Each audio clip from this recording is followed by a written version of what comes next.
Lecture 91 chapter 91। आशीष जब नंदिनी के बचाव में आगे आया तो ये बात कनिष्का को बिल्कुल भी अच्छी नहीं लगी। वॉट, तुम ये सब क्या कह रहे हो? कनिष्क, जिसकी आशीष ने सरेआम सीधे और सपाट लहजे में बेइज्जती करती थी, उसका चेहरा गुस्से के कारण लाल हो गया था। उसे यकीन नहीं हो रहा था कि कोई आदमी उसे इस तरीके से ट्रीट कर सकता है। क्योंकि उसका स्टेटस काफ़ी अच्छा था, इसलिए कोई भी उसके साथ बदतमीजी नहीं करता था। अब तक हिमांशु भी इन सब चीज़ों से तंग आ गया था। उसकी फैमिली बैकग्राउंड ज़्यादा अच्छा नहीं था। हालांकि हिमांशु काफ़ी कैपेबल था, लेकिन काबिलियत होने के बावजूद भी उसे सफलता आसानी से हासिल नहीं हो रही थी।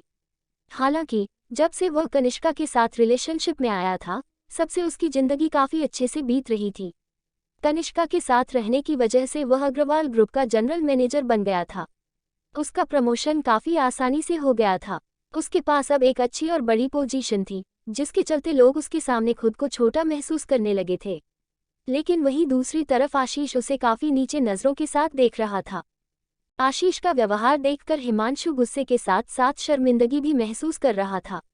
सर, आई थिंक कि आपको बोलने से पहले सोच लेना चाहिए। किसी ऐसे ही इंसान से पंगा मत लीजिए जिसका सामना फिर आप कर ना पाओ, वरना भविष्य में आपको अपनी इसी जुबान के कारण पछताना पड़ सकता है। उद्धरण चिन्ह। क्यों? अग्रवाल ग्रुप की वजह से? आशीष ने नफरत के साथ मुस्कुरा कर कहा। उसके बाद उसने तिरस्कार पूर्वक उनसे कहा, तुम्हारी हिम्मत कैसे हुई मुझे अग्रवाल ग्रुप के नाम से धमकाने की? वह मेरा कुछ नहीं बिगाड़ सकता है, और न ही अग्रवाल ग्रुप मेरी नज़रों में कोई मायने रखता है। उद्धरण चिन्ह। तुम्हें अपने आप पर कुछ ज़्यादा ही घमंड है। उद्धरण चिन्ह। कनिष्का ने गुस्से में कहा। उसके बाद उसने नफरत भरी नज़रों के साथ नंदिनी की तरफ देखा और बोली, तुम जानती हो ना कि हमारी कंपनी कुछ ही घंटों में इस आदमी की जिंदगी और इसके परिवार को बर्बाद कर सकती है। कनिष्का ने आशीष की तरफ देखा और आगे बोली, मुझे तो समझ नहीं आ रहा है कि तुम इस लड़की को डिफरेंट क्यों कर रहे हो। लेकिन तुम्हें एक बात पता होनी चाहिए, अग्रवाल ग्रुप पर तुम्हें इस शहर में रहने लायक भी नहीं छोड़ेगा। अगर तुमने इसी एटीट्यूड के साथ हमसे बात की तो तुम्हें अपने सिर पर छत भी नसीब नहीं होगी। उद्धरण चिन्ह। तुम में और किसी पागल औरत में बिल्कुल भी फर्क नहीं है। पता नहीं क्या बकवास किए जा रही हो। तुम मुझे इस शहर में किस तरीके से दबाओगी? क्या तुम्हें सच में लगता है कि तुम मेरे खिलाफ खड़े होने के लायक हो? उद्धरण चिन्ह। आशीष ने गुस्से में कहा। अपनी बात कहने के साथ उसने कनिष्का अग्रवाल को पूरी तरह नजरअंदाज कर दिया। वह नंदिनी की तरफ पलटा और मुस्कुरा कर बोला, नंदिनी, चलो हम चलकर अपना खाना खाते हैं। इसे यही कुत्ते की तरह भौंकने दो। उद्धरण चिन्ह। आशीष जब भी किसी को गाली देता या उसकी बेइज्जती करता तो वह और भी ज़्यादा हैंडसम और अट्रैक्टिव नजर आता। उसकी बातें सुनने के बाद वहां खड़े काफ़ी सारे लोग हंसने लगे थे। सब भी किसी को नीचा दिखाने या उसकी औकात याद दिलाने की बात आती थी, तो अब तक आशीष को इसमें महारत हासिल हो चुकी थी। ईशानी भी हैरानी के साथ आंखें फाड़कर उसे देख रही थी। अब उसे ऐसा लग रहा था कि कनिष्क से डील करने के लिए आशीष की मदद लेने का फैसला बिल्कुल सही था, क्योंकि बहसबाजी और लड़ाइयों में आशीष से कोई भी नहीं जीत सकता था। वहीं दूसरी तरफ कनिष्का और हिमांशु अब काफ़ी अनकंफर्टेबल महसूस करने लगे थे। जब उन्होंने देखा कि लोग उनके ऊपर हंस रहे हैं और उनका मजाक बना रहे हैं तो उनका चेहरा पीला पड़ गया। गुड, तुम कितनी बेशरम हो नंदिनी। तुम्हारे माँ बाप इतनी मुश्किल में है और तुम यहाँ इस आदमी के साथ मजे कर रही हो। तुम्हें अपने माता पिता की ज़रा भी फिक्र नहीं है क्या? उद्धरण चिन्ह। आशीष से इतनी बार लगातार बेइज्जत होने के बाद अब कनिष्का का एटीट्यूड उसके प्रति बिल्कुल चेंज हो चुका था। अभी तक उसे आशीष काफ़ी अट्रैक्टिव नजर आ रहा था, लेकिन अब उसके नज़रों में वह बिल्कुल किसी ऐसे आदमी की तरह लग रहा था जो सिर्फ शब्दों के साथ खेल सकता है। आशीष की बातें सुनकर नंदिनी को काफ़ी तेज गुस्सा आ गया था, लेकिन उसने गहरी सांस लेकर अपने गुस्से को कंट्रोल कर लिया। उसने मजाक किया नज़रों के साथ कनिष्क की तरफ देखा और बोली, किसी और के बारे में बोलने से पहले तुम्हें एक बार अपनी तरफ देख लेना चाहिए। तुम खुद को क्या समझती हो? उद्धरण चिन्ह। वहीं दूसरी तरफ आशीष ने भी गुस्से में कहा, तुम्हारी नज़र में चाहे मैं कैसा भी हूँ, लेकिन मैं पलक झपकने के साथ ही तुम्हें जान से भी मार सकता हूँ। समझ आई मेरी बात? अब तुम्हारे लिए अच्छा होगा वह तुम यहाँ से चले जाओ, मेरे रास्ते से हटो। उद्धरण चिन्ह। तुम अपने आप को समझते क्या हो? तुम्हारी हिम्मत कैसे हुई मुझे इस तरीके से बात करने की? कनिष्का ने गुस्से में आशीष की तरफ देखा और चिल्ला कर बोली।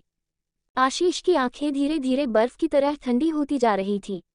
उसने कहा, तुम इतनी आसानी से यहाँ से नहीं जाओगी, है ना? इधर आओ और इन दोनों को यहाँ से बाहर लेकर जाओ।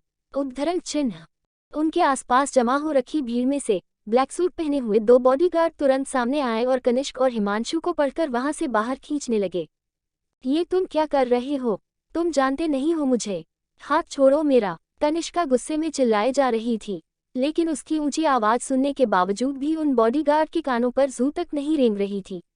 और अगले कुछ ही मिनट में उन्होंने कनिष्का के साथ साथ हिमांशु को भी रेस्टोरेंट से बाहर कर दिया। अचानक ही पूरे रेस्टोरेंट में बिल्कुल खामोशी पसर गई। हर कोई आशीष और उसकी पावर को देखकर हैरान था। ईशानी ने भी विश्वास नजरों के साथ अभिमान की तरफ देखा और उससे पूछा, ये दोनों कौन है? उद्धरण चिन्ह। हमारी फैमिली ने इन्हें सेक्रेटली आशीष की प्रोटेक्शन के लिए हायर किया हुआ है, अभिमान ने शांति के साथ कहा। वो ईशानी की तरफ देखकर मुस्कुरा दिया। अभिमान का जवाब सुनकर ईशानी और भी ज्यादा हैरान थी। मुझे तो कभी इस बारे में पता ही नहीं था। उद्धरण चिन्ह। अभिमान मुस्कुराया और बोला, क्योंकि ये दोनों कभी कभार दिखाई देते हैं, तो अगर तुमने कभी इन्हें नोट नहीं किया तो इट्स नॉर्मल। उद्धरण चिन्ह। ईशानी ने हमें अपनी गर्दन हिलाई। उसके बाद उसने खुद से ही कहा, आशीष वैसे भी राजवंश परिवार से है, तो अगर उसके साथ हर वक्त बॉडीगार्ड चलाते हो तो इसमें कोई ताज्जुब की बात नहीं है। इन सब के बारे में सोचते हुए ईशानी ने कई बार अपनी पाल के झपकाए और अभिमान की तरफ देखकर बोली, क्या तुम्हारे पास भी बॉडीगार्ड्स है? उद्धरण चिन्ह। मुझे उनकी कोई जरूरत नहीं है, लेकिन माँ के जिद करने की वजह से मेरे भी बॉडीगार्ड है। उद्धरण चिन्ह। अभियान ने कुछ अलग तरीके के साथ कहा। उसकी बात सुनकर ईशानी अविश्वास नजरों के साथ उसे देखने लगी। अगर ऐसे ही बात थी तो ईशानी जब भी अभिमान के साथ होती थी तो कोई ना कोई उन्हें हमेशा देखता रहता होगा। वो हर वक्त किसी की निगरानी के अंदर रहती होगी। इन सब चीजों के बारे में सोते हुए ईशानी को काफी अनकंफर्टेबल फील होने लगा था। अभिमान जैसे ईशानी की तरफ देखते हुए उसके मन में चल रहे सारे ख्यालों को पढ़ पा रहा था। उसने ईशानी की तरफ देखा और अचानक से कहा, अगर तुम्हें इसे कोई प्रॉब्लम नहीं है तो मैं उन्हें यहाँ से जाने के लिए बोल दूंगा। वैसे भी मुझे उनकी जरूरत नहीं है। उद्धरण चिन्ह। नो, मुझे बस ये सोचकर थोड़ा अजीब लग रहा है कि मैं हमेशा किसी की निगरानी में रहती हूँ, लेकिन अगर माँ ये सब किया है तो इसके पीछे भी जरूर कोई ना कोई वजह होगी। उन्होंने तुम दोनों के लिए बॉडीगार्ड चूज किए हैं तो वह ऐसे ही तो यह फैसला नहीं करेगी, राइट? उद्धरण चिन्ह। ईशानी ने जब अभिमान की माँ को माँ का कर पुकारा तो उसके गालों पर हल्की सी लाली उतर आई थी। अभिमान प्यार भरी नजरों के साथ उसे दिखा। ईशानी के मुंह से अपनी माँ के लिए माँ शब्द सुनकर उसे काफी संतोष मिला था। उसने हमें अपनी गर्दन हिलाए और बोला, हाँ, हमारा फैमिली बिजनेस काफी बड़ा है, और जब भी कभी हम सफलता हासिल करते हैं तो रास्ते में न जाने कितने ही दुश्मन बना लेते हैं, और इसी वजह से आशीष और मेरी जान पर हर वक्त खतरा मंडराता रहता है। उद्धरण चिन्ह। अभिमान ने यह बात बिल्कुल शांति के साथ कही थी, लेकिन उसकी बात सुनने के बाद एक पल के लिए ईशानी के दिल की धड़कन नहीं रुक गई थी। उसकी बातों का इनडायरेक्ट मतलब यह था कि उन दोनों की ही जिंदगी काफी रिस्क पर है। उनके साथ कभी भी कुछ भी हो सकता है। तो ऐसा लग रहा है जैसे अमीर परिवार में पैदा होना भी अच्छी बात नहीं है। भले ही इतने अमीर परिवार में पैदा होने के बाद अच्छे खाने और कपड़ों की कोई चिंता नहीं करनी पड़ती, लेकिन इंसान हर वक्त अपनी पर्सनल सेफ्टी और जान की चिंता में पड़ा रहता है। अभिमान को भी अपनी पर्सनल सेफ्टी की कोई गारंटी नहीं है। भगवान ना करे, लेकिन अगर कभी उसके साथ कुछ गलत हो जाए तो। इस बारे में सोचने मात्र से ही ईशानी कांप उठी थी। अगले ही पल उसने तुरंत सीरियस एक्सप्रेशन के साथ अभिमान की तरफ देखा और बोली, तुम उन बॉडीगार्ड को खुद से अलग नहीं करोगे। अभी तक तो जैसा चल रहा है सब कुछ वैसा ही चलने दो। मैं नहीं चाहती कि तुम्हें कभी कुछ हो। तुम्हें कुछ हो गया तो मैं क्या करूंगी? I just want to you to be safe. उद्धरण चिन्ह। जैसा आपका हुक्म मिसेज राजवंश। उद्धरण चिन्ह। अभिमान के होठों पर एक मुस्कुराहट तैर गई थी। ईशानी की बातें सुनने के बाद उसके चेहरे के भाव और होठों की मुस्कान और भी ज्यादा सौम्य में होती जा रही थी। दोनों अभी एक दूसरे से बात कर ही रहे थे तभी नंदिनी और आशीष भी वहां आ गए। वो दोनों अब तक कनिष्का और हिमांशु को सबक सीख चुके थे। आशीष ने अपने सामने बैठे हुए कपल की तरफ देखा जो दूसरे को प्यार से देख रहे थे। उन दोनों की तरफ देखते हुए वो बेबसी के साथ चिढ़कर बोला, क्या तुम्हारी फ्लर्टिंग खत्म हो गई है? उद्धरण चिन्ह। हाँ, वी आर डन। वैसे तुमने काफी अच्छा किया आशीष, ये रहा तुम्हारा इनाम। ईशानी ने मुस्कुराकर कहा और आशीष की तरफ एक जूस का ग्लास बढ़ा दिया। वो काफी प्रशंसा के साथ उसे देख रही थी। आशीष ने ईशानी के हाथ से जूस का ग्लास लिया और उसे पीने लगा। भूख के कारण उसने थोड़ा चीरते हुए और गुस्से में कहा, डैम इट, अब मुझे जल्द से जल्द अपने लिए एक गर्लफ्रेंड ढूंढनी होगी। अगर मेरी गर्लफ्रेंड बन जाएगी तो मुझे हर बार तुम लोगों के बचाव में आगे नहीं उतरना होगा। उद्धरण चिन्ह। आशीष की बात सुनकर ईशानी मुस्कुरा दी और फिर उसने नंदिनी की तरफ देखा और बोली, तुम ठीक हो ना? उद्धरण चिन्ह। नंदिनी ने बैठे हुए अपने गार्डन हाँ में हिलाई। हाँ, thank you so much Ishani. उद्धरण चिन्ह। ईशानी ने अपना सर झटकते हुए उसे कहा, तुम्हें मेरे साथ इतना पोलाइट और फॉर्मल होने की जरूरत नहीं है। वैसे भी इस वक्त तुम्हारी मदद आशीष ने की है। आई थिंक अब तुम्हें जल्द से जल्द अंकल आंटी से मिल लेना चाहिए, क्योंकि अब उन्हें बेकसूर साबित करने में वही हमारी मदद कर सकते हैं। एक बार हमें कुछ सबूत मिल जाए आगे का तो हम खुद संभाल लेंगे। उद्धरण चिन्ह। कनिष्का की पुलिस स्टेशन में किसी से जान पहचान है। मुझे लगता है कि मम्मी पापा से मिलने के लिए मुझे शिवानी की मदद की जरूरत पड़ेगी। उद्धरण चिन्ह। नंदिनी ने थोड़ा चिंता के साथ कहा। घबराए हुई होने की वजह से वह अपने निचले होंठ को चबा रही थी। आज पहली बार उसे जिंदगी में अपने मिडिल क्लास होने पर रिग्रेट हो रहा था। अगर वह भी हाई क्लास और हाई स्टेटस वाली होती तो उसके लिए सब करना ज्यादा मुश्किल नहीं होता। ईशानी ने कुछ नहीं कहा। वो समझ रही थी कि इस वक्त नंदिनी कितना बेबस महसूस कर रही है। चैप्टर 92। ईशानी नंदिनी की तरफ देख ही रही थी, तभी अचानक से अभिमान ने कहा, तुम्हें शिवानी से मदद लेने की कोई जरूरत नहीं है। मैं पुलिस स्टेशन में बात कर ली है। अपने काम से फ्री होने के बाद तुम सीधा वहां चली जाना। उद्धरण चिन्ह। अभिमान बात सुनकर ईशानी और नंदिनी दोनों हैरान थे। कुछ सेकंड के बाद नंदिनी ने कृतज्ञता से कहा, थैंक यू सो मच अभिमान सर। उद्धरण चिन्ह। अभिमान ने अपनी गर्दन हिलाई, तुम ईशानी की दोस्त हो और तुम मेरी पत्नी का साथ उसे वक्त दे रही थी जब उसके पास और कोई नहीं था, तो इस नाते हमें भी तुम्हारा साथ देना बनता है। उद्धरण चिन्ह। तकरीबन 3 बजे के आसपास वह चारों रेस्टोरेंट से बाहर निकल गए। वहां से बाहर निकालने के बाद नंदिनी आशीष के साथ पुलिस स्टेशन चली गई और वही अभिमान ईशानी को उसकी कंपनी में ड्रॉप करने के लिए चला गया। अपनी कंपनी में पहुंचने की थोड़ी देर बाद ही सोनिया ने ईशानी को बाहर कोई काम करने के लिए दे दिया। आज सुबह से ही पूरे इंटरनेट पर जिया को लेकर खबरें तहलका मचा रही थी। कितने सारे नतीजे इस न्यूज़ के आने के बाद उसे रिलेटेड और भी खबरें पब्लिश करने लगे थे। अब उसे खबर पर किसी का कोई कंट्रोल नहीं रह गया था। हर बीच से सेकंड के बाद वह और भी ज़्यादा गर्म होती जा रही थी। लेकिन उसे खबर में जो इंसान इन्वॉल्व था, यानी कि जिया, उसने शुरुआत से लेकर अंत तक अभी तक एक शब्द भी नहीं बोला था। ऐसा लग रहा था जैसे वह दुनिया से गायब हो चुकी हो। कितने सारे मीडिया रिपोर्टर अपनी अपनी रिसर्च करने निकल पड़े थे। हर कोई अब जिया का पर्सनली इंटरव्यू लेना चाह रहा था। उनमें से ही एक ईशानी भी थी। उसे यह काम सोनिया ने सौंपा था और अब जिया का पता लगाना बिल्कुल भी आसान नहीं था, क्योंकि वह जानबूझकर खुद को पब्लिक से दूर रखना चाह रही थी। इस वक्त वह किसी के भी सामने नहीं आना चाहती थी, इसलिए अब जिया तक पहुंचाने के लिए ईशानी को और कोई रास्ता अपनाना पड़ रहा था। एंटरटेनमेंट इंडस्ट्री में जिस किसी के भी कनेक्शन जिया के साथ अच्छे थे, अब ईशानी पहले उन लोगों के पास पहुंच रही थी। लेकिन अभी जो हालत चल रहे थे, उसकी वजह से जिया के सर्कल में जो सेलिब्रिटीज थे वह भी थोड़े खतरे में थे। उनमें से किसी की भी इस मैटर को लेकर कुछ भी बात करने की हिम्मत नहीं हो रही थी। उन सभी को डर था कि अपना मुंह खोलने की वजह से उनकी इमेज पर भी असर पड़ सकता है। हालांकि कुछ लोग इस पर बात करना चाह रहे थे, बात कर रहे थे, वह पूरी तरह पाखंडी था। कोई भी कुछ क्लियरली नहीं बता रहा था। ईशानी ने खुद को पूरी तरह काम में झोंक दिया था। उसके पास खतरा धीरे धीरे चलकर आ रहा है। वह पूरी दोपहर जिया से रिलेटेड खबरें ढूंढने में लगी रही। रात को तकरीबन 8 बजे अपने कुछ करीब के साथ डिनर करने के बाद ईशानी अभिमान से मिलने के लिए राजवंश ग्रुप जाने की तैयारी कर रही थी। उन दोनों ने आज रात एक साथ घर वापस जाने का फैसला किया था। लेकिन ईशानी जैसे ही अपनी कंपनी से बाहर निकालकर थोड़ी आगे पहुंची तो अंधेरे में से एक गाड़ी उसकी तरफ आई और ठीक उसके सामने आकर रुक गई। उसके अगले ही सेकंड उसमें से एक आदमी, जिसे अपना चेहरा ढका हुआ था, वह बाहर निकला और उसने खींचकर ईशानी को गाड़ी के अंदर ले लिया। ईशानी पूरी तरह आश्चर्यचकित थी। वह अपनी मदद के लिए चिल्लाने की कोशिश कर रही थी, लेकिन इससे पहले वह अपना मुंह खोलकर कुछ चिल्ला पाती, उसकी नाक में एक काफी स्ट्रांग स्मेल पहुंची और फिर उसके कुछ ही सेकंड बाद ईशानी धीरे धीरे अंधेरे में खो गई। वो बेहोश हो चुकी थी। वहीं दूसरी तरफ राजवंश एंटरटेनमेंट ग्रुप के सीईओ ऑफिस में अभिमान अपने डेस्क पर बैठा हुआ अपना कुछ काम निपटा रहा था।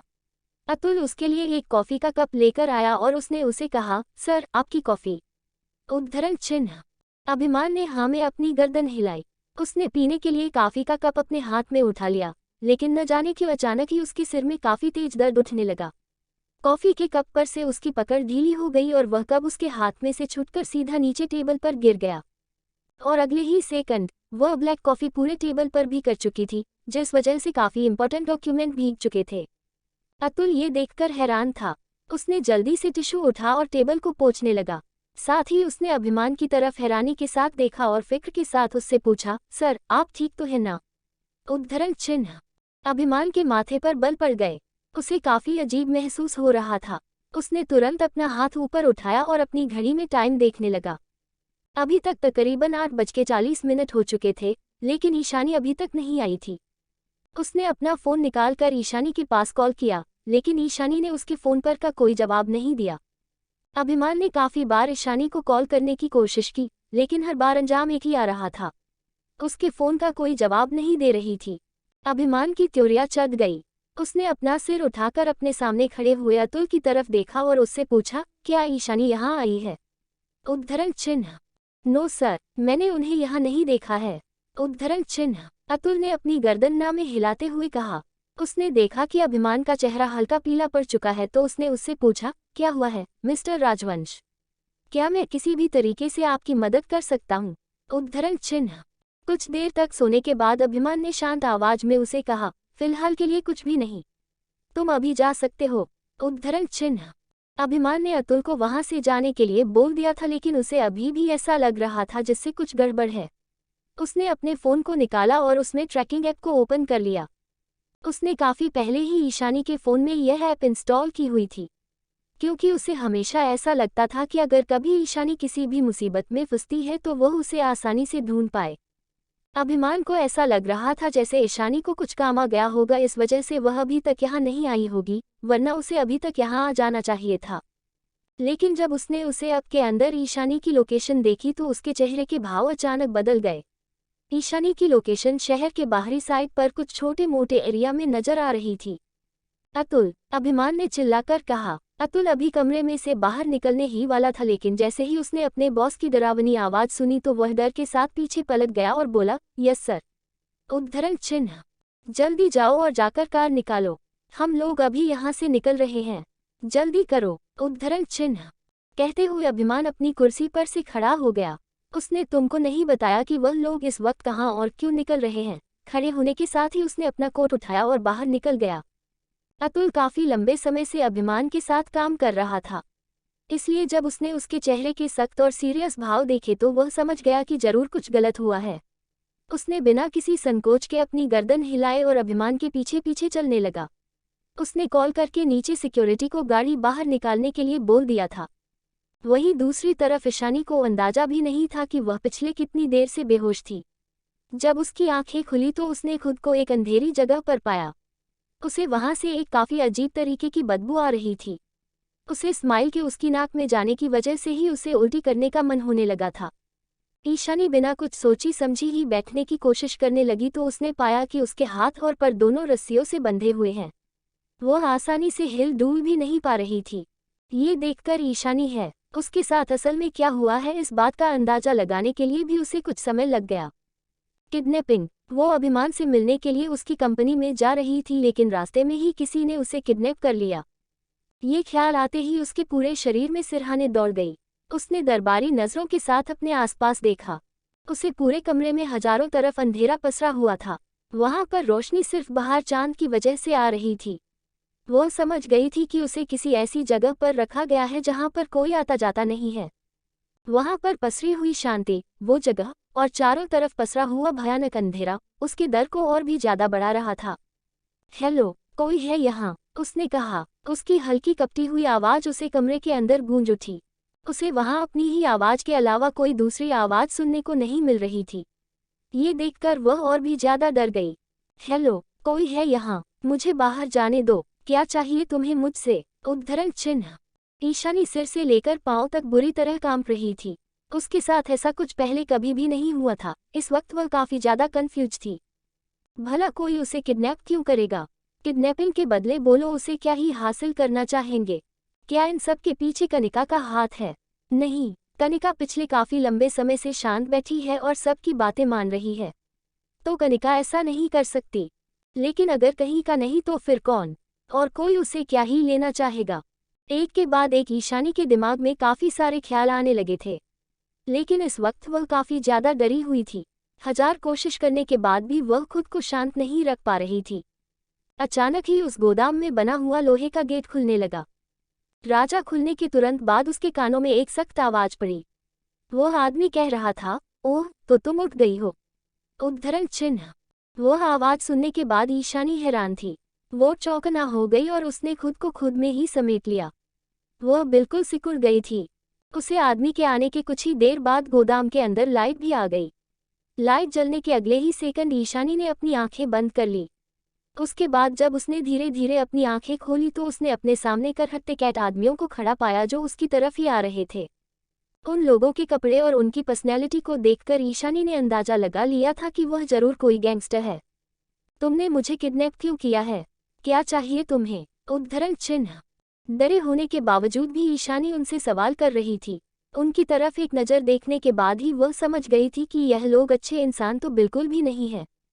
जब उसने उनके होठों पर पसरी हुई दुर्भावनापूर्ण हंसी अच्छी तो उसे और भी ज्यादा डर लगने लगा। इसका क्या मतलब हुआ कि हमने तुम्हें किडनैप क्यों किया है? हमने कर लिया तो कर लिया, अब इसमें तुम क्या कर सकती हो? उद्धरण चिन्ह। खाने के बाद उन चारों आदमियों ने एक दूसरे की तरफ देखा और हंसने लगे। कुछ देर बाद वो अपनी गंदी नजरों के साथ ईशानी को ऊपर से नीचे तक देखने लगे। मिस अग्निहोत्री, पिछले कुछ समय से आप ज्यादा फेमस हो रही है। उद्धरण चिन्ह। वैसे दिखने में आप भला की खूबसूरत है। ब्यूटीफुल। तुम्हें देखने मात्र से ही मेरा मूड सेट हो गया है। उद्धरण चिन्ह। क्यों न आज रात हम पांचों मिलकर एक गेम खेलें? उद्धरण चिन्ह। अपनी बात कहने के बाद उन चारों आदमियों के मुंह पर एक काफी गंदी और भयावह मुस्कुराहट आ गई। ईशानी की तरफ बढ़ते हुए वह अपने हाथों को आपस में ही रगड़ रहे थे। ये देखकर एक पल के लिए तो ईशानी के दिल की धड़कनें रुक गई। इस वक्त वह काफी ज्यादा डरी हुई थी, लेकिन वह उन सभी के सामने ऐसा दिख रही थी जैसे उसे डर नहीं लग रहा है। उसने कहा, मेरे करीब मत आओ, वरना उसके बाद तुम्हारे जो अंजाम होगा वह तुम देख भी नहीं पाओगे। उद्धरण चिन्ह। वह चारों आदमी ईशानी की बातों को पूरी तरह नजरअंदाज कर रहे थे। अगले कुछ ही सेकंड में वह चारों ईशानी के सामने आकर खड़े हो गए और कहा, तुम्हें क्या लगता है कि तुम्हारी यह खोखली धमकियां सुनकर हम डर जाएंगे? आज रात के लिए तुम्हें हमारी सारी बातें मानकर हमें खुश करना होगा। एक बार संतुष्ट होने के बाद हम तुम्हें यहाँ से जाने देंगे। उद्धरण चिन्ह। उद्धरण चिन्ह। 93 चैप्टर 93। उन आदमियों को अपने करीब आते हुए देखकर ईशानी ने कहा, मेरे करीब मत आओ, वरना उसके बाद तुम्हारे जो अंजाम होगा वह तुम देख भी नहीं पाओगे। उद्धरण चिन्ह। वह चारों आदमी ईशानी की बातों को पूरी तरह नजरअंदाज कर रहे थे। अगले कुछ ही सेकंड में वह चारों ईशानी के सामने आकर खड़े हो गए और कहा, तुम्हें क्या लगता है कि तुम्हारी यह खोखली धमकियां सुनकर हम डर जाएंगे? आज रात के लिए तुम्हें हमारी सारी बातें मानकर हमें खुश करना होगा। एक बार संतुष्ट होने के बाद हम तुम्हें यहाँ से जाने देंगे। उद्धरण चिन्ह। कभी भी नहीं, ईशानी ने गुस्से में चिल्ला कर कहा। अपने सामने खड़े हुए उन चारों आदमियों की शक्ल देखकर उसे जिन आ रही थी। इस बारे में सोचने मात्र से कि वह उसे छुएंगे उसे खुद से ही नफरत हो रही थी। और अगर सब कुछ हो जाने के बाद वह यहाँ से बाहर निकलने में कामयाब हो भी गई तो वह कभी जी नहीं पाएगी। जीने से बेहतर वह मरना पसंद करेगी। तुम काफी जिद्दी हो, है ना? लेकिन हमारे लिए अच्छा ही है। हमें ऐसी लड़कियां पसंद है। भाइयों, मुझे लगता है कि आज की रात हमारी काफी अच्छी तरीके से बीतने वाली है। ईशानी के सामने खड़े हुए आदमी ने अपने होठों पर अपनी जीभ फेरते हुए कहा। ईशानी के चेहरे को छूने के लिए वह अपना हाथ आगे बढ़ाने लगा। ईशानी उसके हाथ की तरफ देख रही थी जो उसके शरीर को अभी छूने ही वाला था। उसका चेहरा बिल्कुल पीला पड़ गया। उसके दिल में डर पूरी तरह बस गया था और अंत में वह खुद को बिल्कुल भी बस और निराशा महसूस कर रही थी। इस वक्त उसके दिमाग में सिर्फ और सिर्फ अभिमान के ख्याल आ रहे थे। आज तक वह जब भी किसी मुसीबत में पड़ी है तो अभिमान हमेशा उसकी मदद करने के लिए समय पर वहां पहुंच जाता है। जब भी उसे किसी की प्रोडक्शन की जरूरत पड़ती थी तो अभिमान हमेशा वहां मौजूद होता था। दूसरों के लिए उसका बिहेवियर बिल्कुल अलग था, बिल्कुल कोल्ड और सख्त। लेकिन ईशानी के प्रति वह हमेशा सॉफ्ट और जेंटल ही रहा था। अभी इस स्थिति में होने के बावजूद भी ईशानी को सिर्फ और सिर्फ अभिमान की याद आ रही थी। उन दोनों को साथ में अभी सिर्फ कुछ महीने ही हुए। लेकिन इन कुछ महीनों में अभिमान ईशानी की जरूरत बन चुका। अभी अभी कहाँ हो तुम? ईशानी की आंखें लाल हो गई थी। वो इस वक्त अभिमान की बाहों में सिमट जाना चाहती थी। वो नहीं चाहती थी कि उसके अलावा कोई दूसरा मर्द उसे हाथ भी लगाए। जैसे जैसे ईशानी खुद को और भी ज्यादा बेबस और निराशा महसूस कर रही थी, तभी एक एक के साथ उस गोदाम का दरवाजा पूरी तरह खुल गया। वो तेज आवाज सुनकर सभी लोग हैरान हो गए थे, खासकर वह चारों आदमी। चारों आदमियों में जो सबसे आगे खड़ा हुआ था उसने गंदे एक्सप्रेशन के साथ देखा और बोला, कौन हो तुम? उद्धरण चिन्ह। अपने सवाल के बदले में उसे आगे से जवाब के रूप में सिर्फ खामोशी ही मिली। एंट्रेंस पर एक लंबा चौड़ा आदमी खड़ा हुआ था। उसका हैंडसम चेहरा आज बिल्कुल बर्फ की तरह ठंडा हो रखा था। इस वक्त वह काफी ज्यादा गुस्से में था और उसकी नजरें काफी डरावनी और सख्त थी। वह दिखने में बिल्कुल फिट और नोबल था, लेकिन इस वक्त वह उन्हें किसी शैतान से काम नहीं नजर आ रहा था। वो अभिमान था। अभिमान अपने फोन में ईशानी की लोकेशन को ट्रैक करते हुए यहाँ तक पहुँच गया था। लेकिन यहाँ आकर जब उसने पाया कि ईशानी को किडनैप किया गया है तो वह हैरान था। उसने एक गहरी सांस ली और अपनी नजरें ईशानी की तरफ बढ़ा दी। ईशान इस वक्त जमीन पर पड़ी हुई थी। उसके हाथ और पैर बंधे हुए थे और वह काफी लाचार स्थिति में वहां बैठी हुई थी। उसकी खूबसूरत चेहरे पर रेत लगी हुई थी। वो डर के कारण पीछे दीवार का सहारा लेकर कोने में सिमटी हुई थी। ईशानी ने जब अपने सामने अभिमान को देखा तो अभी तक उसने अपने जींद आंसुओं को समेट कर रखा था, उसे पर से उसका संयम बिल्कुल छूट गया। अगले ही सेकंड उसकी आंखों में से आंसू निकालकर उसके गाल पर बहने लगे। अभी खुद को रोने से नहीं रोक पा रही और उसका शरीर धीरे धीरे कांपने लगा था। ईशानी को इस हालत में देखकर अभिमान को अपने दिल में दर्द उठाता हुआ महसूस हो रहा था। ऐसा लग रहा था जैसे कोई उसके दिल पर खंजर से वार कर रहा हो। उसके चेहरे के भाव और भी ज्यादा सख्त हो गए थे और वहशीपन से भर गए थे। उसका वह भैया वह और आप महसूस करके कमरे में खड़े वह चारों आदमी हैरान थे।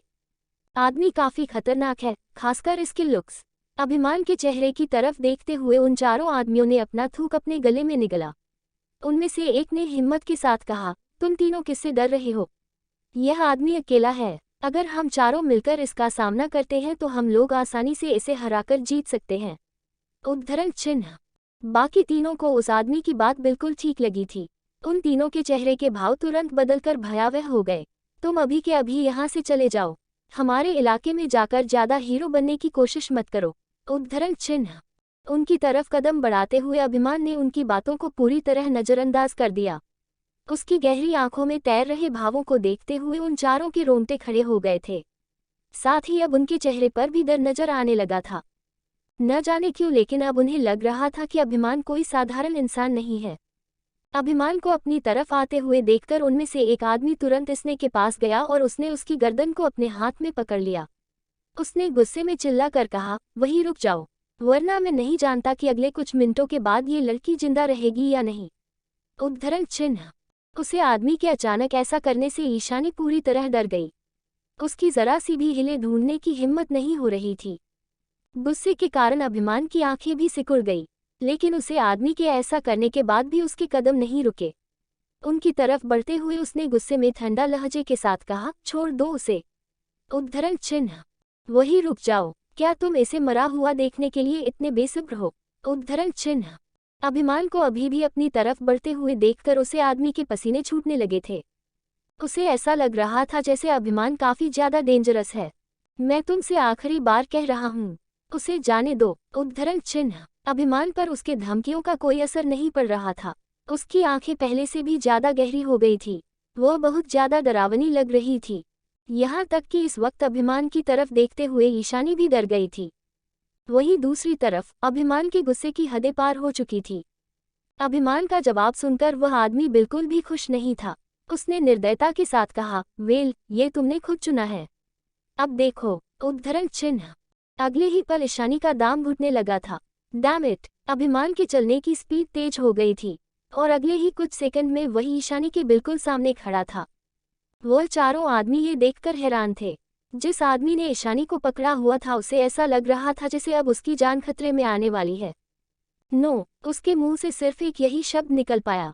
वह ईशानी को अपने साथ लेकर जाना चाहता था, लेकिन अब उसे काफी देर हो चुकी थी। अभिमान उसके सामने खड़ा था और अगले ही सेकंड उसने उसके पेट में काफी तेज लात मार दी। और पलक झपकने के साथ ही उसे आदमी की पकड़ ईशानी की गर्दन पर से छूट गई। जब ईशानी ने अपनी नज़र उठाकर देखा तो उसने उसे आदमी को अपने बगल में फर्श पर पड़े हुए पाया। ईशानी अभी भी घबराई हुई थी, वह लड़खड़ा रही थी। लड़खड़ाने की वजह से वह थोड़ा आगे की तरफ गिरने लगी। अभिमान ने अपने लंबे हाथ आगे बढ़कर उसकी कमर को पकड़ लिया और उसे अपनी मजबूत बाहों में भर लिया। ईशानी लगातार खांस रही थी। अभिमान उसके सामने खड़ा हुआ था। उसने खुद को उसकी बाहों में ढीला छोड़ दिया था। अभिमान की बाहों में उसे आज भी हमेशा की तरह गर्मी और सिक्योरिटी फुल हो रही थी, और अगले कुछ ही समय में उसकी कपकपाहट बंद हो गई। अभी उद्धरण चिन्ह। ईशानी ने अपने दोनों हाथों से अभिमान की कोट को पकड़ लिया था। उसका चेहरा बिल्कुल पीला पड़ा हुआ था। उसके चेहरे की तरफ देखते हुए अभिमान के चेहरे पर चिंता के भाव उतर आए थे। उसने उसकी कमर पर अपनी पकड़ कर दी थी। उसने ईशानी को इस तरह पड़ा हुआ था जैसे उसने किसी शाही खजाने को अपनी बाहों में जकड़ रखा हो। उसने काफी प्यार से और शांत आवाज में उससे कहा, इट्स ऑल राइट, अब सब ठीक है। उद्धरण चिन्ह। उन तीनों आदमियों ने जब देखा कि अभिमान की सिर्फ एक किक से उनका दोस्त जमीन पर पड़ा हुआ है, तो उन दिनों की रीढ़ की हड्डी में डर के कारण सिरहन दौड़ गई। इस वक्त वह लोग इतना डरे हुए थे कि वह सेकंड के अंदर ही वहां से भाग जाना चाहते थे। अतुल। उद्धरण चिन्ह। ईशानी को अपनी बाहों में भरे हुए अभिमान ने गुस्से में चिल्ला कर कहा। अतुल उसका इशारा समझ गया और अगले ही सेकंड बाहर से काफी सारे पुलिसमैन अंदर आ गए। हम सभी के हाथ में गन थी और उन्होंने सारी गन को उन तीन आदमियों की तरफ पॉइंट किया हुआ था। फ्रॉज। कोई अपनी जगह से नहीं हिलेगा। उद्धरण चिन्ह। पुलिस वालों के अंदर आने के बाद अतुल भी अंदर आ गया। जब उसने अपने सामने ईशानी को इतना घबराए और डरे हुए देखा तो उसके माथे पर बल पड़ गए। उसके बाद उसने अपनी नजरें उठाकर ध्यान से अभिमान के चेहरे को देखा। अभिमान के चेहरे के भाव काफी सख्त है। वह और भी ज्यादा निराश और डरावना लग रहा था। वैसे लाजमी ही था, ईशानी को तकलीफ में देखकर उसके गुस्से की सीमा वैसे भी पर हो ही जाती है। अतुल काफी लंबे समय से अभिमान के साथ काम कर रहा था, और उसने पिछले काफी सालों में अभी तक अभिमान को इतनी ज्यादा गुस्से में नहीं देखा था। उन चारों आदमियों को पहले ही पुलिस ने अपनी गिरफ्त में ले लिया था। सभी के हाथों में हथकड़ियां बंधी हुई थी और उनके चेहरे के भाव काफी निराश और डरे हुए नजर आ रहे थे। अचानक ही अतुल को कुछ याद आया और वो पुलिस ऑफिसर के पास गया और उनसे कहा, ऑफिसर, इन चारों की खातेदारी अच्छे से कीजिएगा। मिस्टर राजवंश काफी गुस्से में है, तो बेहतर होगा अगर आप जल्द से जल्द पता लगा ले कि उनके पीछे किसका हाथ है, क्योंकि सर की इन सभी से पर्सनली कोई दुश्मनी नहीं है, लेकिन मैम की किडनैपिंग किसने कराई है इस बात का पता जल्दी लगा दीजिए। उद्धरण चिन्ह। मिस्टर अतुल, आप फिक्र मत कीजिए, मैं अपने सबॉर्डिनेट्स को बोल दूंगा कि इनका ध्यान अच्छे से रखें, और हमें जैसे ही कुछ पता चलता है तो मैं वह इन्फॉर्मेशन आप तक पहुंचा दूंगा। उद्धरण चिन्ह। ऑफिसर वत्स काफी रिस्पेक्टफुल थे, लेकिन इस वक्त वह मन ही मन इन चारों आदमियों को गालियां दे रहे थे। स्टूपिड, क्या इन्हें पता नहीं है कि मिसेज ईशानी मिस्टर राजवंश की वाइफ है? मुझे लगता है कि इन्हें अपनी जान की परवाह ही नहीं है। उद्धरण।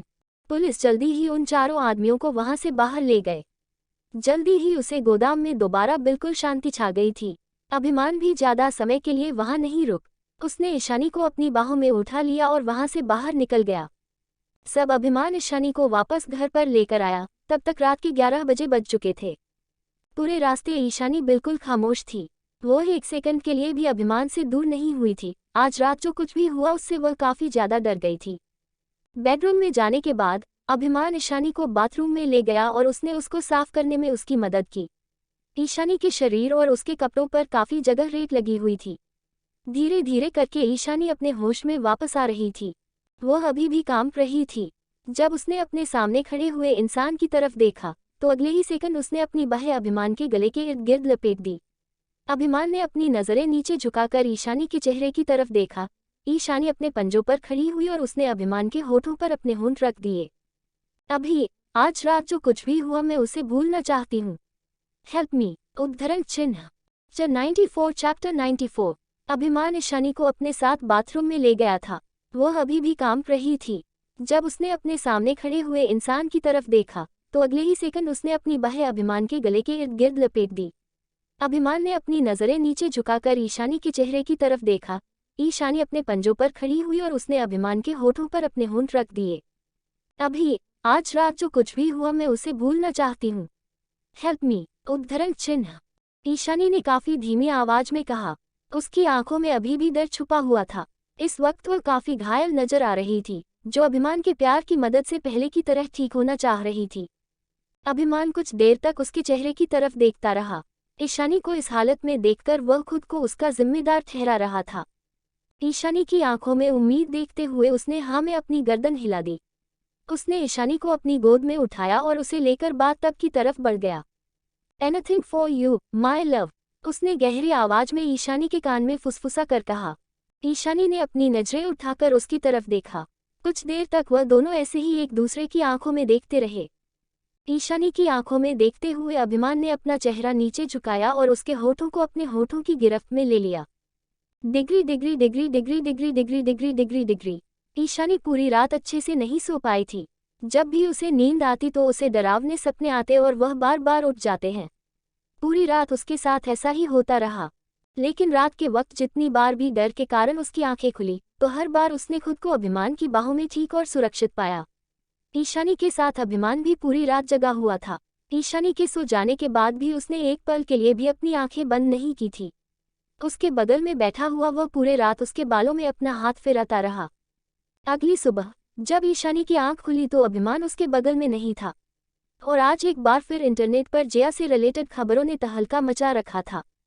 पिछली रात जया एक घटिया से होटल में पाई गई थी और उसे वक्त उसके सामने न जाने कितने ही सारे रिपोर्टर अपना कैमरा और माइक लेकर खड़े हुए थे। ये सब देखकर जया काफी ज्यादा डर गई थी। वह खुद को होटल रूम के एक कमरे में छुपाने के अलावा और कुछ नहीं कर सकती थी। अंत में पुलिस वहां आई और उसे अपने साथ ले गई। लेकिन हैरानी की बात यह थी कि पुलिस ऑफिसर्स वहां उसकी मदद करने के लिए नहीं आए थे, बल्कि उन्होंने उसे किसी की किडनैपिंग के संदेह में गिरफ्तार किया था। मीडिया और नेटिजन्स के लिए ये खबर काफी बड़ी थी। पूरे सोशल मीडिया पर हंगामा मचा हुआ था। कल रात मेरी किडनैपिंग के पीछे जया का हाथ था, उद्धरण चिन्ह। इस वक्त ईशानी अभिमान के साथ ब्रेकफास्ट टेबल पर बैठी हुई थी। कल रात उन चारों ने जो बयान दिया है उसके हिसाब से हाँ, जया ने उन्हें तुमको किडनैप करने के लिए हायर किया था, उद्धरण चिन्ह। अभिमान ने ईशानी के सवाल का जवाब देते हुए कहा। इस वक्त उसकी आंखें काफी ठंडी नजर आ रही थी। जो कोई भी ईशानी को तकलीफ पहुंचाने की कोशिश करेगा उसे उसका अंजाम तो भी बताना ही पड़ेगा। वहीं दूसरी तरफ जया, उसकी सजा तो सिर्फ मौत थी। उम्र कैद की सजा उसका इंतजार कर रही थी। लेकिन उसने ऐसा क्यों किया? अगर उसने अपनी एंडोर्समेंट के ऑफर को भी दिए थे तो भी उसके पास उन्हें वापस पाने के और भी रास्ते थे। तो फिर उसने ऐसा क्यों? कुछ सोचते हुए ईशानी एकदम खामोश हो गई। उसके बाद उसने अपनी बात को जारी करते हुए आगे कहा, क्या उसको ऐसा लगता है कि उसे लेकिन जो खबरें वायरल हुई है वह मैंने की है, उद्धरण चिन्ह। अभिमान ने हाँ में अपने गर्दन हिलाई। मुझे भी ऐसा ही लगता है और इसी वजह से उसने उन आदमी को तुम्हें किडनैप करने के लिए कहा था, उद्धरण चिन्ह। मुझे ये बात कुछ समझ नहीं आ रही है। जया इतनी लापरवाह कैसे हो सकती है? मेरे खिलाफ साजिश करने से पहले उसने एक बार पूरा सच जानने की कोशिश भी नहीं की। जया की हरकत के बारे में सोचते हुए ईशानी को काफी अजीब लग रहा था। इस बार तो उसने कुछ किया भी नहीं था। जया की एक गलतफहमी की वजह से ईशानी अपनी जान से हाथ धोने वाली थी। उसकी नजरों में जया कनिका से भी ज्यादा बेवकूफ थी। Degree degree degree degree degree degree degree degree degree. Jaya का मैटर अब लगभग खत्म हो चुका था और इस वक्त ईशानी और उसके दोस्तों के लिए सबसे ज्यादा जरूरी नंदिनी के माता पिता का केस था। वही उस दिन नंदिनी अपने माता पिता से मिलने के लिए पुलिस स्टेशन गई थी। वहां जाकर उसने उनसे कुछ एविडेंस के बारे में पूछताछ भी की। उनसे बात करने के बाद उसे कुछ जरूरी इन्फॉर्मेशन और लीड्स मिल गई थी। वहां से बाहर निकलते हुए उसने फोन करके उन सब के बारे में विजय जी को बता दिया था। लीड्स मिलने के बाद विजय जी उनको सीक्रेटली उन सब को इन्वेस्टिगेट करके नंदिनी की मदद कर रहे थे। सच बाहर आने में कुछ समय तो अभी लगा ही था। इस दौरान इस वक्त वह शख्स ईशानी से मिलने के लिए आया जिसकी उन्होंने कभी उम्मीद भी नहीं की थी। वो माया थी। दोपहर के समय हमेशा की तरह आज भी ईशानी नंदिनी के साथ लंच करने के लिए बाहर आई थी। वह दोनों कंपनी के गेट से बाहर निकल ही रहे थे तभी उनकी नज़र माया पर पड़ी जो उन्हीं के आने का इंतजार कर रही थी। एंटरटेनमेंट इंडस्ट्री के अंदर माया का नाम काफ़ी बड़ा था।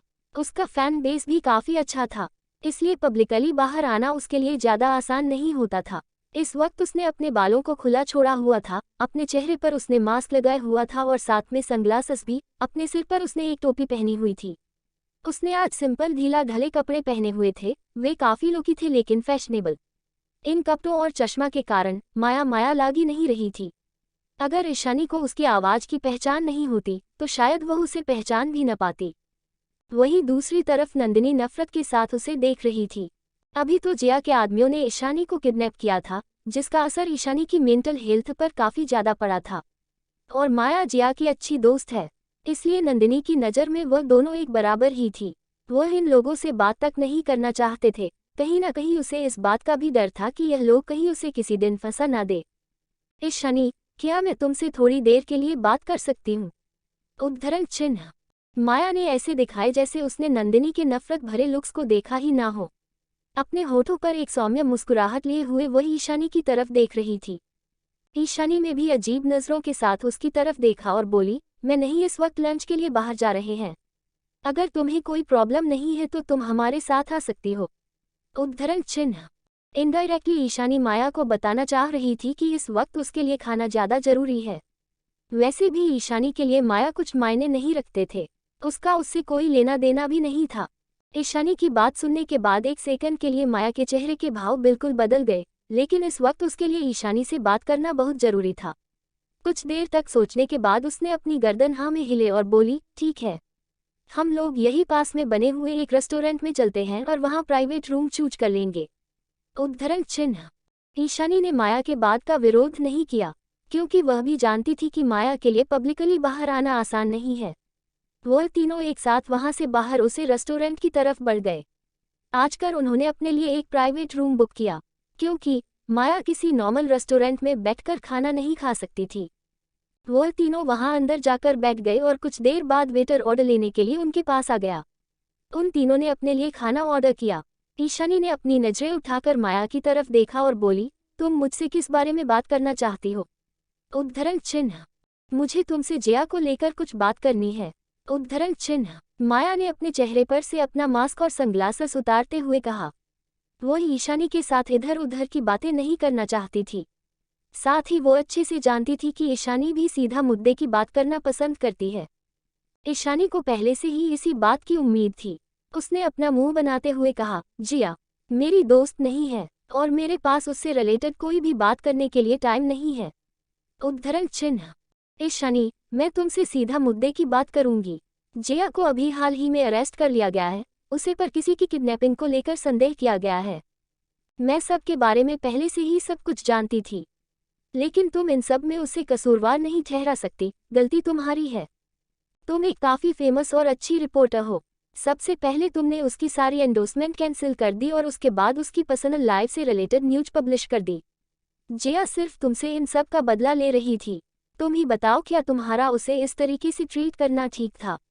तुम्हारा सिर्फ एक आर्टिकल ने उसकी पूरी जिंदगी बर्बाद करके रख दी। क्या तुम्हें नहीं लगता कि तुमने उसके साथ काफ़ी बेरहमी से सुलूक किया है? उद्धरण चिन्ह। माया ईशानी के सामने उसी की आलोचना कर रही थी। उसने ठंडी नज़रों के साथ उसकी तरफ देखा। जिया, तुम मुझसे सवाल कर रही हो सिर्फ इसलिए कि माया तुम्हारी अच्छी दोस्त है। चलो ठीक है, तुम मुझे एक बात बताओ, तुम्हें ऐसा क्यों लगता है कि जिया की पर्सनल लाइफ से रिलेटेड आर्टिकल में ही पब्लिश किया है? क्या तुम्हारे पास कोई सबूत है? और अगर नहीं है तो भगवान के लिए मुझे आर्गुमेंट करना बंद कर दो। ईशानी ने सीधे सपाट लहजे में कहा। ये बिल्कुल सच है कि जिया ने मुझे किडनैप कराया था। इस बात से कोई फर्क नहीं पड़ता है कि इसके पीछे क्या कारण था। तुम इसका रीजन देखकर उसे सही साबित नहीं कर सकती हो। जिया ने जो कुछ भी किया वह गलत था और उसे उसकी गलती की सजा मिलनी चाहिए। एक बार भी सब जानने की कोशिश नहीं की। उसे इस बात पर भी पूरा यकीन नहीं था कि यह खबर मैंने ही पब्लिश की है और तुम बिना किसी सबूत के मेरे ऊपर इल्जाम नहीं लगा सकती हो। और जब उसने मुझे किडनैप कराया था, मुझे पूरी तरह बर्बाद करने की प्लानिंग किए हुए बैठी थी। और तुम्हारे हिसाब से अगर उसकी जिंदगी, उसके करियर खत्म हो चुका है, इसमें भी गलती उसी की है। अपनी गलती के लिए वह किसी और को जिम्मेदार नहीं ठहरा सकती। उद्धरण चिन्ह। ईशानी ने तीखे लहजे कहा। कोई भी उसकी बात काटकर अपनी बात बीच में नहीं रख सकता था। जाने की बातें सुनने के बाद माया के माथे पर बल पड़ गए। तुम्हारे कहने का मतलब है कि तुमने ये खबर नहीं पब्लिश की है? उद्धरण चिन्ह। अगर मैं ऐसा करती तो मैं उसे आर्टिकल में अपना नाम जरूर लिखती। जिया कोई छोटी मोटी एक्ट्रेस तो नहीं थी, इंडस्ट्री में उसका काफ़ी नाम था, तो उसे अपनी पर्सनल लाइफ को काफ़ी सावधानी पूर्वक हैंडल करना था। इस तरीके से वह सब कुछ हैंडल कर रही थी, उसे हिसाब से तो किसी और रिपोर्टर के लिए भी वह खबर ढूंढना कोई बड़ी बात नहीं थी। पूरे देश में मैं कोई अकेली रिपोर्ट नहीं हूँ, और ना ही बेस्ट। सारे इल्जाम मेरे ऊपर लगाने से पहले तुम लोगों ने एक बार भी इस मैटर को इन्वेस्टिगेट करने की जरूरत नहीं समझी। तुम लोग ऐसा भी क्यों कर रहे हो? उद्धरण चिन्ह। ईशानी की आवाज़ हमेशा की तरह ऊंची और बिल्कुल क्लियर थी। ईशानी का नेचर शुरुआत से ही ऐसा था, वह अपने एक्सप्रेशन को बिल्कुल उसी रूप में सबके सामने रखती थी। अगर किसी भी चीज़ में उसकी कोई गलती होती थी या उसका हाथ होता था तो वह उसे हमेशा स्वीकार कर लेती थी। लेकिन अगर कभी उसे किसी और के किए के लिए जिम्मेदार ठहराया जाए तो वो इसे बर्दाश्त नहीं कर सकती थी। वह कभी किसी और की गलती का बोझ अपने कंधों पर नहीं लेना चाहती थी। माया भी ईशानी को काफ़ी अच्छे से जानती थी, लेकिन फिर भी अभी भी उसके मन में ईशानी को लेकर कुछ शंकाएं बची थी। ऐसा हो सकता है कि इन सब में जिया को कोई गलतफहमी हो गई हो। लेकिन ऐसा कैसे हो सकता है? 95 चैप्टर 95। ईशानी और जिया दोनों की बातें सुनने के बाद माया के सिर में दर्द होने लगा था। माया जानती थी कि ईशानी कभी झूठ नहीं बोलती है, और वैसे भी इस वक्त उसके पास झूठ बोलने की कोई वजह भी नहीं थी। वहीं दूसरी तरफ जिया भी माया की काफ़ी अच्छी दोस्त थी, और ईशानी उसकी काफ़ी पुरानी दुश्मन। माया को इस वक्त कुछ भी समझ नहीं आ रहा था। ठीक है, हम अभी के लिए इस बात को यही खत्म करते हैं। तुम प्लीज़ आगे कुछ मत करना। जिया ने तुम्हारे साथ जो कुछ भी गलत किया उसकी सज़ा उसे मिल चुकी है, और अब उसके साथ जो कुछ भी हुआ है उसके बाद उसे भविष्य में एंटरटेनमेंट इंडस्ट्री के अंदर कभी भी जगह नहीं मिलेगी। अब भगवान के लिए उसे पर थोड़ा रहम खाओ और उसे जीने का एक मौका दे दो। उद्धरण चिन्ह। माया की बातें सुनने के बाद ईशानी को थोड़ा गुस्सा आने लगा था। माया यहाँ पर सिर्फ और सिर्फ जिया को डिफेंड करने के लिए आई थी। जिया ने ईशानी के साथ जो कुछ भी करने की सोची थी, क्या उसके बाद उसे माफ़ करना सही होगा? कभी भी नहीं। कल रात जिया की वजह से जो कुछ भी उसके साथ हुआ था उसे ईशानी अभी तक नहीं भूल पाई थी। ईशानी के मुकाबले नंदिनी का रिएक्शन ज़्यादा डायरेक्ट था। माया की बातें सुनने के बाद वह हंसने लगी। माया, क्या तुम्हें ईशानी कोई बेवकूफ़ नज़र आती है? जिया ने कल रात उसे किडनैप करने की कोशिश की थी, उसके जैसी लड़की जेल के अंदर रहना ही डिज़र्व करती है। और दूसरी बात, हमें अपने मीठे शब्दों के जाल में फंसाने की कोशिश बंद करो। तुम्हारे कहने का क्या मतलब है कि ईशानी इस पर थोड़ा रहम करे? उसे रात जिया ने 4 आदमियों से ईशानी का रेप करने के लिए कहा था। इतनी गंदी हरकत करने से पहले उसने एक बार भी कुछ सोचा था? उसे रात ईशानी के साथ कुछ भी गलत हो जाता तो क्या वह अपनी जिंदगी पहले की तरह की पाती? कभी भी नहीं। और जिया के साथ जो कुछ भी हो रहा है वह बिल्कुल ठीक हो रहा है। मैं तुम्हें आखिरी बार कह रही हूँ कि ईशानी इन सब चीज़ों को कभी भी नहीं भूलने वाली, और अगर उसने ऐसा करने की कोशिश भी की तो मैं इस कभी भूलने नहीं दूंगी। मैं उसे कभी भी जिया को आसानी से जाने नहीं दूंगी। उद्धरण चिन्ह। नंदिनी की बातें सुनने के बाद माया के चेहरे के भाव बिल्कुल बदल गए। नंदिनी, अपनी जुबान पर थोड़ा लगाम लगाओ। उद्धरण चिन्ह। नंदिनी ने अपनी आंखें छोटी करके माया की तरफ देखा और फिर मुंह बनाते हुए बोली, ज़्यादा बड़ी बड़ी बातें तो तुम कर रही हो, तो मेरे हिसाब से तुम्हें अपनी जुबान पर लगाम लगाने की ज़रूरत है। अब तुम्हारी बातें सुनने के बाद मुझे समझ आया कि तुम और जिया इतने अच्छे दोस्त क्यों हो। उद्धरण चिन्ह। वेल माया, अगर तुम्हें लगता है कि मैं कुछ भी गलत कह रही हूँ तो लगता रहे, मुझे इससे कुछ फ़र्क नहीं पड़ता है। मुझे लगता है कि हमारे लिए आज की बात यही खत्म हो चुकी है। जिया अब जिए या मरे इससे हमें कोई फ़र्क नहीं पड़ता, और न ही इसे हमारा कोई लेना देना है। और आई होप कि तुम फ्यूचर में हमें कभी दोबारा डिस्टर्ब ना करो। Thank you. उद्धरण चिन्ह। ये कहते हुए ईशानी के चेहरे के भाव बिल्कुल गहरे हो गए थे। उसने इनडायरेक्ट ही माया को यहाँ से जाने के लिए बोल दिया था। उसके नज़रों में माया के इम्प्रेशन वैसे भी कुछ खास नहीं था। उसने अभी तक माया से बातें कर ली थी, उसके लिए यही बहुत था। वेरी वेल ईशानी, तुमने आज जो कुछ भी कहा है उसे याद रखना। मैं भी देखती हूँ कि तुम अपनी बात पर कब तक खड़ी रहती हो। माया ने चिढ़े हुए भावों के साथ ईशानी की तरफ घूर कर देखा, लेकिन अंत में वह अपने गुस्से पर अपना कंट्रोल करके वहां से बाहर चली गई। माया के वहां से जाने के बाद नंदिनी और ईशानी ने उसके बारे में कोई भी बात नहीं की। उन दोनों ने शांति के साथ अपना लंच पूरा किया और वहां से दोबारा कंपनी में चले गए। दोपहर के करीब 3 बजे अचानक ईशानी का फ़ोन बजने लगा। उसने अपना फ़ोन उठाकर कॉलर आईडी देखी तो उसे विक्रम जी कॉल कर रहे थे। ये देखकर ईशानी थोड़ा हैरान थी, क्योंकि पिछले काफ़ी समय से उसके पिता ने उसे कोई भी कांटेक्ट करने की कोशिश नहीं की थी। और वैसे भी उसके पिता कभी उसे कॉल करते ही नहीं थे, और आज तक जब भी उन्होंने ईशानी को ऐसे कॉल किया है तो जरूर कुछ ना कुछ गड़बड़ ही हुई है। ईशानी को अंदाजा भी नहीं था कि इस बार वह उससे क्या चाहते हैं। कुछ देर तक सोने के बाद ईशानी ने एक गहरी सांस छोड़ी। उसने कॉल पिक किया और अलग लहजे में बोली, क्या हुआ है? उद्धरण चिन्ह। लेकिन फोन की दूसरी तरफ से आ रही आवाज सुनकर ईशानी और भी ज्यादा आश्चर्यचकित रह गई, क्योंकि दूसरी तरफ से आवाज उसके पिता की नहीं बल्कि उनके घर के एक नौकर की थी। मिस ईशानी, कुछ बहुत गलत हो गया है। उद्धरण चिन्ह। श्याम काका। उद्धरण चिन्ह। श्याम जी की बात सुनने के बाद ईशानी हैरान थी और उसके माथे पर बल पड़ गए। काका, क्या हुआ है? उद्धरण चिन्ह। विक्रम सर, वह इस वक्त हॉस्पिटल में है। उनकी इमरजेंसी ट्रीटमेंट चल रही है।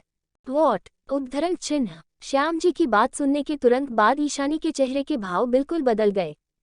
पिछले काफी लंबे समय से वह कनिका और छाया की वजह से अपने पिता के साथ भी अच्छे से बर्ताव नहीं कर पाती थी। अपने पिता के साथ उसके रिलेशन काफी खराब हो चुके थे, लेकिन इस बात से कोई फर्क नहीं पड़ता कि उनके बीच का रिश्ता कैसे चल रहे हैं। आखिर में वह दोनों थे तो बाप बेटी ही। ईशानी हर तरीके की सिचुएशन में खुद को शांत रखने की कोशिश करती थी, लेकिन आज जैसे ही उसने अपने पिता की खराब तबीयत के बारे में सुना तो उसके चेहरे का रंग तुरंत पीला पड़ गया। उसके पिता की हेल्थ अधिकतर ठीक ही रहती थी। आज उनका अचानक हॉस्पिटल में एडमिट हो जाना ईशानी के लिए किसी शौक से काम नहीं था। क्या हुआ है उन्हें? क्या उनकी सिचुएशन सीरियस है? उद्धरण चिन्ह। ईशानी खुद को संभाल नहीं पा रही थी। उसकी आवाज भारी हो गई थी। मैं नहीं जानता। आज दोपहर के समय अचानक ही उन्हें चक्कर आ गए और वह नीचे गिर गए। डॉक्टर अभी तक बाहर नहीं आए हैं। आप प्लीज हॉस्पिटल आ जाए और उनसे मिल लीजिए। उद्धरण चिन्ह। श्याम काका की आवाज काफी गंभीर सुनाई दे रही थी। इस बात से ईशानी में अंदाजा लगा लिया था कि विक्रम जी की हालत बिल्कुल भी ठीक नहीं है। उसने जल्दी से कॉल कट कर दिया। अपने टेबल पर फोन रखने के बाद वह तुरंत सोनिया के पास गई और उससे लीव लेकर वहां से सीधा हॉस्पिटल में चली गई। ईशानी जब अस्पताल में पहुंची तो हॉस्पिटल में इमरजेंसी रूम की एंट्रेंस के बाहर 3 लोग खड़े हुए उसके आने का इंतजार कर रहे थे। उनमें से एक श्याम काका थे, जिन्होंने अभी कुछ देर पहले ईशानी के पास कॉल किया था। वह चिंता के कारण लगातार इधर उधर चले जा रहे थे। उनके चेहरे पर उनकी फिक्र के भाव साफ साफ नजर आ रहे थे। उनके अलावा वहां पर छाया और कनिका मौजूद थे। वह दोनों शांति के साथ वही कॉरिडोर में रखी हुई कुर्सियों पर बैठे हुए थे। दोनों के चेहरे के भाव काफी असामान्य नजर आ रहे थे। कनिका के चेहरे के भाव काफी अलग थे। अगर उसकी आंखों को ध्यान से देखा जाए तो उनमें कुछ संतुष्टि नजर आ रही थी, लेकिन जब कनिका ने श्याम काका को इधर उधर चलते फिरते देखा तो उसे चिढ़न महसूस होने लगी थी। श्याम, क्या तुम इधर से उधर घूमना बंद करोगे? तुम्हें देखते हुए मेरे सिर में दर्द होने लगा है। उद्धरण चिन्ह। सॉरी मिस कनिका, वह मुझे बस सर की फिक्र हो रही है। उद्धरण चिन्ह। श्याम काका अपने जगह पर रुक गए और उन्होंने थोड़ा डरते हुए कनिका से कहा। उनकी बात सुनने के बाद कनिका ने ठंडे लहजे में उनका जवाब देते हुए कहा, तुम्हें किस बात की फिक्र हो रही है? डॉक्टर अंदर उनका ट्रीटमेंट कर रहे हैं ना, और वैसे भी तुम्हारे फिक्र करने से वह ठीक नहीं हो जाएंगे। उद्धरण चिन्ह। आप ऐसे कैसे कह सकती है मिस कनिका? इस वक्त सर की हालत इतनी क्रिटिकल है, क्या आपको उनकी जरा भी फिक्र नहीं हो रही है? उद्धरण चिन्ह। कनिका को इतनी बेपरवाही से बोलते हुए देखकर श्याम काका को थोड़ा गुस्सा आने लगा था।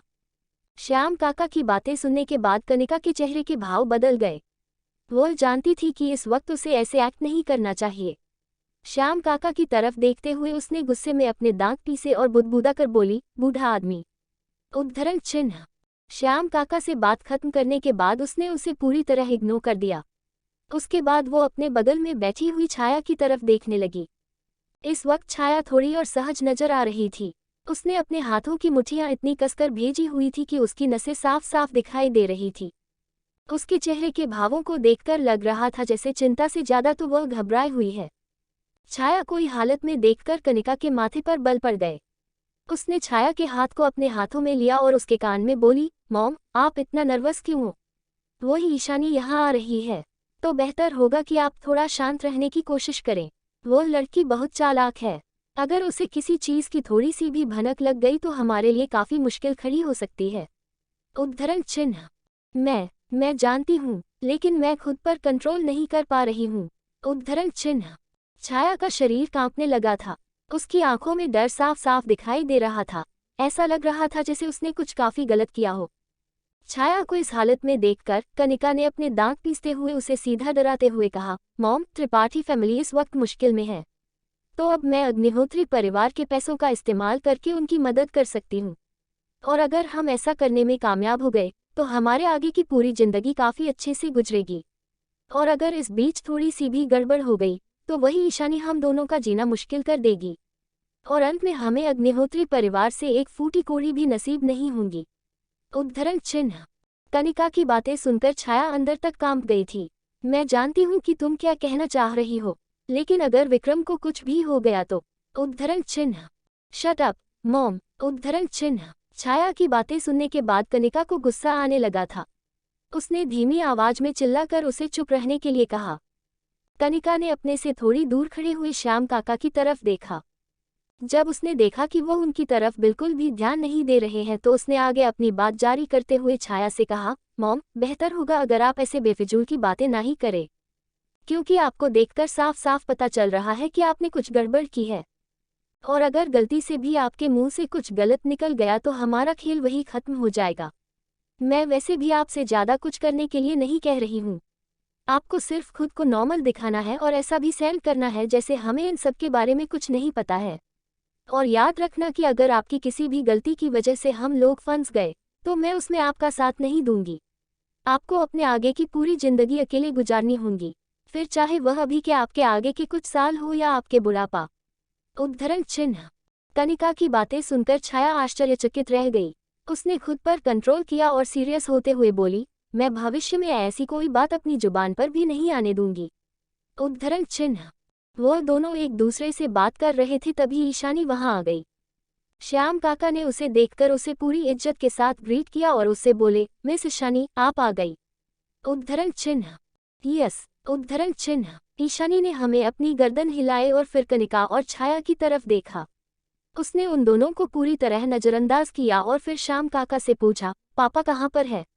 उद्धरण चिन्ह। वह अभी तक बाहर नहीं आए हैं।